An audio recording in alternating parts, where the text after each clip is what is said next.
আসসালামু আলাইকুম। আশা করি সবাই ভালো আছেন। তো আজকে আমরা তৈরি করব কাঁচা আমের জুস। তো কিভাবে তৈরি করব সেই বিষয়ে প্রথম থেকে শুরু করলাম। প্রথমে আপনারা কিছু আম নেবেন, তারপর আমগুলোকে ভালোভাবে ছুলে পরিষ্কার করে পানি দিয়ে ধুয়ে নেবেন।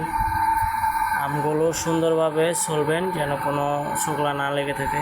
তারপর কী নিতে হবে: লবণ, খাবার কাঁচা লবণ, তারপর বিট লবণ নিতে পারেন, তারপরে লেবুর রস, তারপর কিছু কাঁচা মরিচ, আর আমগুলোকে আমি কুচি কুচি করে কেটে নিয়েছি। আমগুলো বেশি বড় রাখলে ব্লেন্ডারে জুস হতে দেরি হয়। তারপর আমগুলোকে আমি ব্লেন্ডারের ভিতরে দিয়ে দিলাম অল্প করে। তারপর পরিমাণ মতো কিছু কাঁচামরিচ দিয়ে দিলাম। কাঁচামরিচগুলো আপনারা চাইলে ভেঙেও দিতে পারেন, আমি আনামি সিদ্ধ দিয়েছি। তারপর সামান্য একটু সাদা লবণ দিলাম, তারপর কিছু বিট লবণ দিলাম।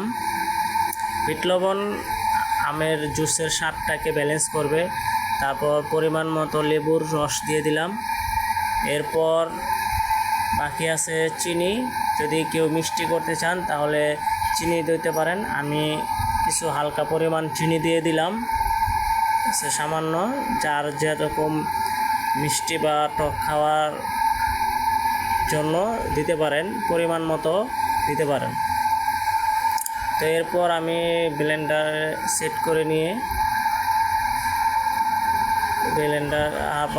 তারপর আমার পানি দেওয়া বাকি ছিল। এখন আমি পানিটা দিয়ে নিলাম। পানিটা দিয়ে তারপর আমি ব্লেন্ডার করা শুরু করলাম। তো আপনারা এভাবে ব্লেন্ডার হালকা একটু পানি দিয়ে নেবেন, তাহলে কি হয়, জিনিসটা একটু ইজিলিভাবে জুস হতে সহায়তা করে ব্লেন্ডারে। তো এভাবে আমি আরেকটু আম দিয়ে নিলাম। আমার আমের পরিমাণটা একটু কম হয়ে গিয়েছিল, তাই সামান্য একটু পানিও দিয়ে নিলাম। এবার ঢাকনাটা লাগিয়ে আবার 1 মিনিটের মতো আমি এটাকে ব্লেন্ড করতে থাকলাম। আসলে আমের জুসটা এখন তো গরমকালে প্রচুর আম আমাদের দেশে পাওয়া যায়। কাঁচা আমের জুসের মজাটাই আলাদা। এগুলো আসলে সবাই জুস সব রকমভাবে তৈরি করে না, এক একজন এক এক রকমভাবে তৈরি করে। আমরা যে উপকরণগুলো দিয়েছি এর সাথে আপনি ইচ্ছা করলে পুদিনা পাতা বা ধনিয়া পাতাও অ্যাড করে নিতে পারেন, তাহলে আলাদা একটা স্বাদের ব্যালেন্স হবে। তো আমরা যাই হোক, ব্লেন্ডার করার শেষে দিকে প্রায় ব্লেন্ডার হয়ে গেছে আমাদের। ব্লেন্ডার এখন শেষ হয়ে গেল। এখন আমরা জুসটাকে নামিয়ে একটা গ্লাসে ঢেলে নেব। তো আমরা একটা সুন্দর পরিষ্কার গ্লাসে জুসটাকে ঢেলে নিলাম। আমাদের জুসটা মোটামুটি অনেক ঘন হয়েছে। আপনি ইচ্ছা করলে পানি একটু বেশি দিয়ে এটাকে পাতলা করে নিতে পারেন পরবর্তীতে।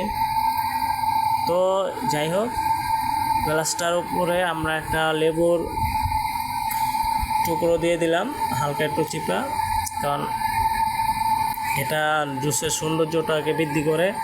তারপর দেখতে পাচ্ছেন আমাদের জুস হয়ে গেছে, খুবই সুস্বাদু জুস। জানি না কেমন হবে, এখনও খাই নাই, খেয়ে দেখব। তার আগে বলি, আমের জুস কিন্তু শরীরের জন্য অনেক উপকারী, এটা পুষ্টিকর। তো এখন আমরা খেয়ে দেখছি জুসটা কীরকম হয়েছে। আলহামদুলিল্লাহ, ভালো হয়েছে। ধন্যবাদ সবাইকে।